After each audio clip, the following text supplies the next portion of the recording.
बांग्लादेश में सरकारी नौकरी में आरक्षण को लेकर फैली हिंसा को लेकर इस्तीफा देने और देश छोड़ने के बाद पूर्व प्रधानमंत्री शेख हसीना ने पहला बयान जारी किया है।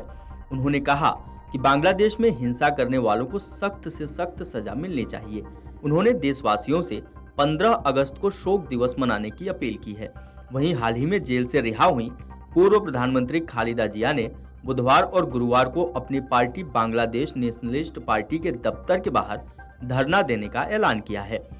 इस धरने के दौरान खालिदा जिया पूर्व प्रधानमंत्री शेख हसीना के खिलाफ नरसंहार का मुकदमा चलाने की मांग करेंगी। आपको बता दें कि बांग्लादेश के पूर्व प्रधानमंत्री शेख हसीना के बेटे सजीब वाजेद जॉय ने अपने सोशल मीडिया प्लेटफॉर्म एक्स से अपनी मां का पहला बयान जारी किया है, जिसमें शेख हसीना ने कहा है कि मेरे प्रिय देशवासियों, 15 अगस्त 1975 को बांग्लादेश के राष्ट्रपति राष्ट्रपिता बंगबंधु शेख मुजीबुर रहमान की निर्मम हत्या कर दी गई थी। उनके प्रति गहरा सम्मान रखें। उसी समय मेरी मां बेगम फजील तुनैसा, मेरे 3 भाई स्वतंत्रता सेनानी कैप्टन शेख कमाल, स्वतंत्रता सेनानी लेफ्टिनेंट शेख जमाल कमाल और जमाल की नवविवाहित दुल्हन सुल्ताना कमाल और रोजी जमाल और मेरे 10 वर्ष के छोटे भाई शेख रसेल की बेरहमी से हत्या कर दी गई थी। शेख हसीना ने आगे कहा कि मेरे इकलौते चाचा लकवाग्रस्त स्वतंत्रता सेनानी शेख नासिर, राष्ट्रपति के सैन्य सचिव ब्रिगेडियर जमील उद्दीन, पुलिस अधिकारी सिद्दीकुर रहमान, स्वतंत्रता सेनानी शेख फजलुल हक मोनी और उनकी गर्भवती पत्नी आरजू मोनी, कृषि मंत्री स्वतंत्रता सेनानी अब्दुल रब सरनियाबाद, उनके 10 वर्षीय बेटे आरिफ और 13 साल की बेटी बेबी, 4 साल का पोता सुकांत, स्वतंत्रता सेनानी शहीद पत्रकार भतीजे रेंटू समेत कई अन्य की बेरहमी से हत्या कर दी गई। मैं 15 अगस्त को शहीद हुए सभी लोगों की आत्मा की शांति के लिए प्रार्थना करती हूं और शहीदों को श्रद्धांजलि अर्पित करती हूं। उन्होंने कहा कि पिछले जुलाई से देश में आंदोलन के नाम पर तोड़फोड़, आगजनी और हिंसा में कई जानें जा रही हैं। आतंकवादी हमलों के परिणाम स्वरूप मारे गए छात्रों, शिक्षकों, पुलिसकर्मियों, महिला पुलिस अधिकारियों, पत्रकारों, सांस्कृतिक कार्यकर्ताओं, कामकाजी लोगों, अवामी लीग और सहयोगी संगठनों के नेताओं और कार्यकर्ताओं, पैदल यात्रियों और विभिन्न संस्थानों के श्रमिकों के प्रति मैं अपनी संवेदना व्यक्त करती हूं और आत्मा की शांति की प्रार्थना करती हूं।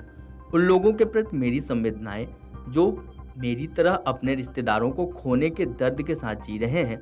मैं मांग करती हूं कि इस हत्या और बर्बरता की उचित जांच की जाए और दोषियों की पहचान कर उन्हें उचित सजा दी जाए। शेख हसीना ने आगे कहा कि प्रिय देशवासियों, हम दोनों बहनों ने 15 अगस्त 1975 को धनमंडी बंगबंधु भवन में हुई नारकीय हत्या की स्मृति वाले घर को बंगाल की जनता को समर्पित किया। इसमें एक स्मारक संग्रहालय बनाया गया था। देश के आम लोगों से लेकर देश विदेश के गणमान्य लोग इस सदन में आ चुके हैं। यह संग्रहालय आजादी का स्मारक है। इसमें आज धूल भरी है। यह स्मृति हमारे जीवित रहने का आधार थी, वह जलकर राख हो गई है। यह बहुत दुखद है। हम आपकी सेवा कर रहे हैं, जिसका उद्देश्य बांग्लादेश के पीड़ित लोगों के चेहरों पर मुस्कान लाना है।